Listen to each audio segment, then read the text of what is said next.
Welcome back to the deep dive. We are doing something a little different today. We definitely are. Yeah, we've got a stack of research on the desk that is, frankly, going to feel a bit radioactive to the average person. We aren't looking at the modern dating market through the lens of a rom-com or, a glossy magazine advice column.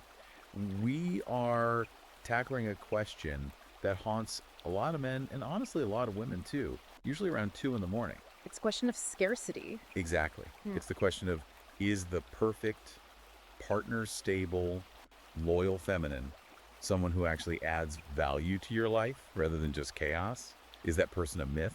Correct. Or are they just an endangered species? Right. And we're diving into an ebook today that claims to have the answer.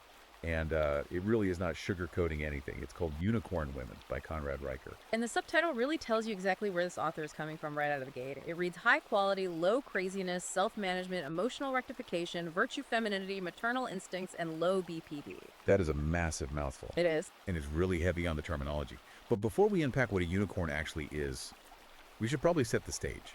Because this is coming from a very specific corner of the internet, isn't it? Like, this isn't your standard mainstream self-help book. No, it is definitely not. Riker is writing from what is often called the red pill perspective. And for those not familiar with the term, in this context, it refers to a community that focuses on seeing gender dynamics through a lens of biological realism. And it often rejects modern feminist narratives entirely. Right, completely rejects them. Now, before we really get into the weeds, I want to make it crystal clear to you listening. We are looking at some very politically charged material today, touching on intense cultural critiques. We are not taking sides here. We are not endorsing these right-wing or left-wing viewpoints. Exact. Our mission on this deep dive is simply to understand this specific blueprint that Riker is offering to men who feel the current system is completely broken. We are just the messengers exploring the ideas in the text. And he argues it is profoundly broken. Not just that dating is hard, but that dating is systematically destroyed. Yeah. He views this ebook as a literal survival manual. He argues that our institutions, universities, media, HR departments, even the mental health industry have been totally captured. Captured by who exactly? By what he terms cultural Marxism and institutionalized gynocentrism. Okay, let's pause on gynocentrism. That is a $10 word. Break that down for us in the context of this book. Simply put, it's a society that prioritizes the needs, safety, feelings, and a worldview of women above absolutely everything else. Above reason, above fairness. Right. Riker argues that because these institutions have been captured by feminists and Marxists over the last few decades, they've fed women a script that actually makes them miserable. He says they've been taught to war against their own nature. So if you listening want the full, unfiltered argument, we're going to cover the key tactics here, but there's so much deep history in the text about our institutions before they were captured. You really need to go to Amazon Kindle or Google Play Books immediately and buy the ebook Unicorn Women by Conrad Riker. Yeah, it's a dense read. It really is. So go grab it. And while you're at it, make sure you like and subscribe to the deep dive so you don't miss these kinds of explorations. We go where others won't. So let's look at the problem first. The Maiden's Trap. Yes. Riker uses this term, the Maiden's Trap. It sounds like a fairy tale, but the description is actually pretty grim. What is that? Think of it as Peter Pan syndrome, but specifically adapted for modern women. Riker argues that society now encourages women to stay in a state of perpetual girlhood well into their 30s. Perpetual girlhood meaning what exactly? Like Disney movies and stuffed animals? Sometimes, literally yes, but Yeah. mostly meaning a focus on external validation. Being chosen. Chasing career accolades is a primary form of identity. He argues that women are told to find themselves for a decade or more, but this totally ignores a biological reality that the captured institutions just refuse to talk about. The biological clock. Exactly. And he brings receipts here. He specifically cites CDC data showing fertility dropping off a cliff after age 30 and especially after 35. It's just a biological reality. It is. His argument is that the maiden phase, this intentional delay of family life to chase a VP title or experiences, leads directly to what he calls chronic regret.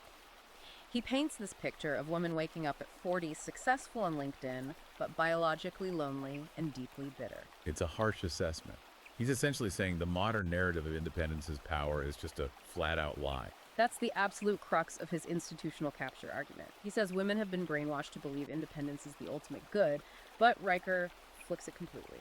How so? He says independence usually just leads to isolation. True power, in his view, is interdependence, building a family, raising a legacy. But because women are swimming upstream against their own biology to be corporate warriors, they just end up unhappy. And he connects that unhappiness to something pretty specific, Uh-oh. right? The BPD epidemic. Yes, this is a major theme in the book. BPD stands for borderline personality disorder. Now, is he using that as a strict clinical diagnosis, or is it shorthand for something else? Because we hear that term thrown around a lot on the internet these days. It's a bit of both. He points to rising clinical rates, but he's mostly talking about BPD traits becoming normalized. Things like extreme fear of abandonment, emotional volatility, identity And disturbance. splitting. Exactly. Splitting, where you view someone as all good or all bad with no middle ground. You love them one day and absolutely hate them the next. And he blames this on culture. Or is he just doing the whole women are crazy routine? No, he specifically blames it on a lack of structure. He argues that because modern women aren't raised with traditional discipline, what he just calls structure, they are left swimming in a sea of emotions without a rudder. They feel everything intensely. Right, but they have no tool set to manage it. The institutions tell them their feelings are their truth, which Riker argues is a guaranteed recipe for disaster. Okay, so that's the diagnosis. The world is broken. Institutions are lying to women, and it's creating a generation of unhappy, volatile people. So let's pivot and talk about the solution. Let's talk about the unicorn. The unicorn. Because usually when guys in these circles talk about a unicorn, they mean a woman who is hot, likes video games, and doesn't nag. Riker's definition seems way stricter. Oh, much stricter. The unicorn isn't just nice or low maintenance. She is a woman who has mastered herself. And the first step to that, according to Riker, is emotional rectification. Rectification. Yeah. That sounds like engineering. It sounds almost mechanical. Well, it is engineering for the soul, in a way. Riker is extremely critical of modern therapy. He calls standard therapy venting or just offloading emotional garbage. That's definitely going to ruffle some feathers. Yeah. Therapy is usually seen as the absolute gold standard for mental health right now. Why is he so against it? Because Riker thinks standard talk therapy often reinforces a victim mindset. It just trains you to obsess over your wounds. He also says men shouldn't be treated as emotional waste bins. If a woman is stressed, she shouldn't just dump that chaos onto her husband the second he walks in the door. She needs to rectify it first. So what does that look like practically? Yeah. She just bottles it up. Because we all know that usually explodes later. No, that's repression. Rectification is active processing. He proposes a method called name, trace, correct. It's basically a stoic toolkit. You don't ignore the emotion, you audit it. Like a CFO auditing a balance sheet. Precisely. If a CFO sees a massive debt, they don't scream at the spreadsheet, right? They look at the numbers. Riker suggests women use a virtue ledger or a trigger log. You write down the emotion, trace where it came from. Is it hunger? Is it a past trauma? Is it just a bad day at the office? And then you correct the narrative before you speak. He gives a really specific example of this in the book, The Engineer. Yes, Elena Vasquez. She's a Stanford engineer, he mentions. She literally treats her emotions like data points. She uses a 1 to 10 scale for her internal state. Interesting. And if she's at a 7 or above on the emotional scale, she has a strict rule for herself. No engagement. So if she's at an 8, she's not picking a fight about the dishes in the sink. She physically removes herself. She goes for a walk. She regulates her own nervous system. She doesn't expect her partner to regulate for her. And that actually leads to one of the most specific and honestly physically jarring tools in the whole book. The cold shower. Oh yeah, this is where the rubber meets the road. Riker cites a Stanford study regarding cold exposure, specifically 2 to 3 minutes at 50 degrees Fahrenheit. That is painfully cold. Why does he insist on this? Is it just pure masochism? It is miserable, yes. But the data suggests it stabilizes dopamine levels and mood for hours afterward. Riker views this as foundational character building. It's about teaching the nervous system that discomfort is not danger. Discomfort is not danger. That's a huge distinction. It's massive. If a woman can handle the shock of freezing water every single morning without spiraling into a panic, she builds a callus on her mind. Then when she gets a rude email from her boss or a plan changes last minute, she doesn't spiral. She has trained her nervous system to hold steady under pressure. It's fascinating because it completely moves self-care away from bubble baths and wine to basically a mental boot camp. Exactly. And there's another rule he insists on. Go with this, the 24-hour rule. Right, no emotional decisions. No emotional decisions and absolutely no heavy communications. No, we need to talk texts within 24 hours of a conflict. It just stops the chaos before it even starts. So that's the internal work the woman does. But relationships are obviously a two-way street. What is the man's role in this dynamic? Because Riker talks heavily about the frame. The frame is the absolute bedrock of Riker's relationship theory. In this worldview, equality of outcome or joint decision making isn't the goal. The man must set the reality and the structure of the relationship. He leads. And the woman follows. The woman practices what Riker calls selective submission. Okay, submission is a very loaded word to use today. It sounds completely handmaid-ish to the modern ear. Why use that specific term? It definitely triggers people, but Riker is very precise about the definition here. It is not submission out of weakness or a lack of capability. It's a strategic alliance. Think of it like a ship. Okay. You can have a first officer who is brilliant, maybe even better at navigation than the captain, but for the ship to actually survive a storm, there can only be one final decision maker. So the woman submits to the man's leadership, but there's a huge catch for the guys listening here, isn't there? You don't just get this deference because you happen to be a man. A massive catch. She only submits if the man has demonstrated he is worthy of leading.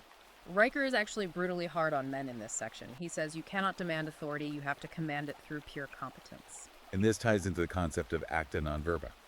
Deeds, not words. Mm-hmm. Riker argues that modern romance is completely obsessed with words, love letters, daily texts, verbal affirmations. He thinks that's all cheap. High-value love is operational. He tells that incredible story about the prison sentence. Walk us through that, because that blew my mind. This is his ultimate example of acta non verba. There was a woman whose husband was falsely accused and facing serious prison time. She didn't just sit around crying and telling him she loved him and hoping for the best. She worked 3 jobs. She hired a private investigator. She did the grueling grunt work to exonerate him. She executed a mission. Correct. She saved his life. That to Riker is what a unicorn actually looks like.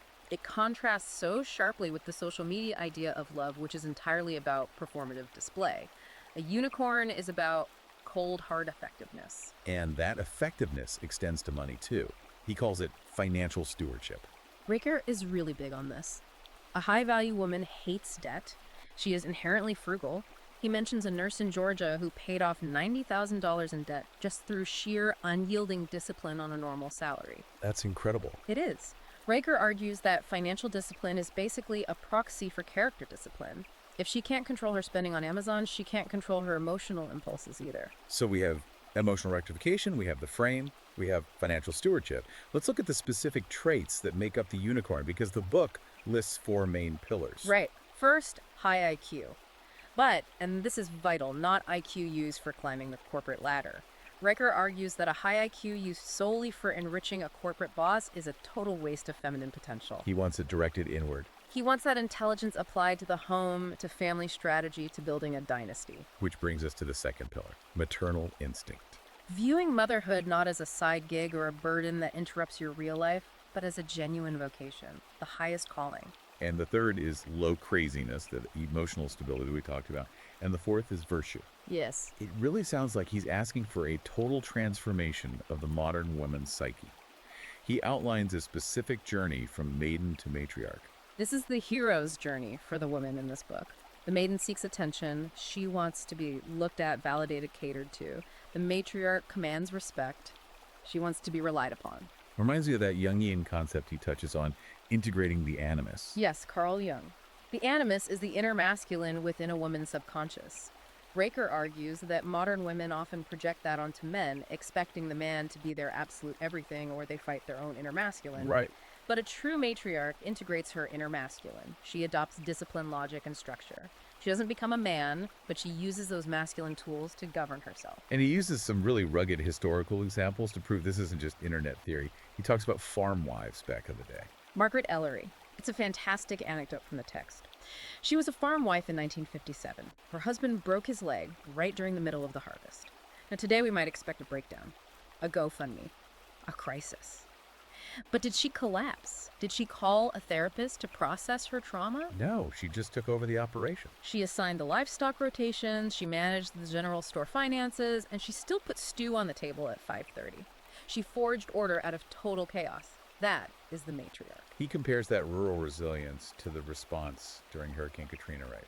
It's a really brutal comparison. He contrasts the people standing on their roofs waiting for FEMA to save them, screaming at the news cameras the system failed them, with the matriarchs who didn't wait 1 second for the government. They just move. They packed the van, they drove to Houston, they rebuilt their entire lives from scratch without asking anyone for permission or a handout. That's the Red Pill for Women chapter. It is. It's the stark realization that the government or the corporation or the HR department isn't going to save you. The feminist promise of independent power often totally fails when the storm hits. Riker argues that true indestructible power comes from being the backbone of a strong family unit. It's a really heavy concept. He says, legacy, not happiness. Because Riker argues that the pursuit of happiness in the shallow, hedonistic brunch on Sunday sense is exactly what makes modern people so miserable. We are just endlessly chasing dopamine hits. Right. But the pursuit of legacy, raising ancestors, as he beautifully calls them, that gives you a deep, abiding satisfaction that fleeting happiness simply cannot touch. So we've covered a ton of ground here today. If you are a guy listening to this, or frankly a woman listening who is just sick of the games, what is the bottom line here? The ultimate takeaway is that unicorns aren't born. You don't just walk into a coffee shop and stumble upon one waiting for you. They are forged. Forged. They're forged through cold showers, through the outright rejection of easy cultural narratives, and through the daily unglamorous grind of self-discipline. And what's the bottom line for the men? Because honestly, this sounds like a massive amount of work for the woman. What does the guy have to bring to the table? The provocation for men is this. You don't want a partner in the modern egalitarian 50-50 roommate sense. You want a matriarch. You want a woman who fiercely guards the home while you conquer the world. But, and here's the massive kicker, to get that woman, you have to be the kind of man who can hold the frame. You can't be a weak captain and expect a strong first officer to follow you into battle. Exactly. You have to be worthy of her discipline. If she is doing the grueling work to rectify her emotions and manage the finances down to the penny, you better be executing flawlessly on your mission. This book is incredibly dense, guys. We've hit the high notes, but Unicorn Women goes into the absolute specifics of how to spot BPD traits in early dating, how to literally interview for these qualities, and the deep, detailed history of that institutional capture we touched on earlier. You really need to read the whole thing to get the nuance. The history section alone is worth the price. Absolutely. So go to Amazon Kindle or Google Play Books right now. Buy Unicorn Women by Conrad Riker.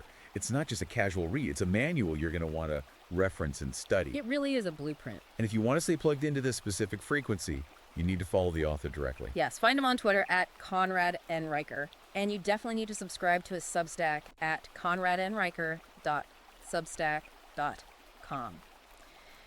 That is where the deep, ongoing analysis of these topics happens. We're going to wrap it up there for today. This has been a heavy one and probably a controversial one for some of you listening, but that's exactly why we do this. Always. Now, here's a final thought for you to chew on as you go about your day. Yeah. If modern society continues to optimize for individual momentary happiness over generational legacy, does the concept of a strong family even exist in 3 generations? Or will the only ones left standing be the descendants of these matriarchs? That is the real question. If you're tired of the noise, go get the book on Amazon Kindle or Google Play. And please don't forget to like, subscribe, and leave a review for the deep dive. It helps us keep bringing you this level of analysis. We'll see you on the next one. Stay disciplined.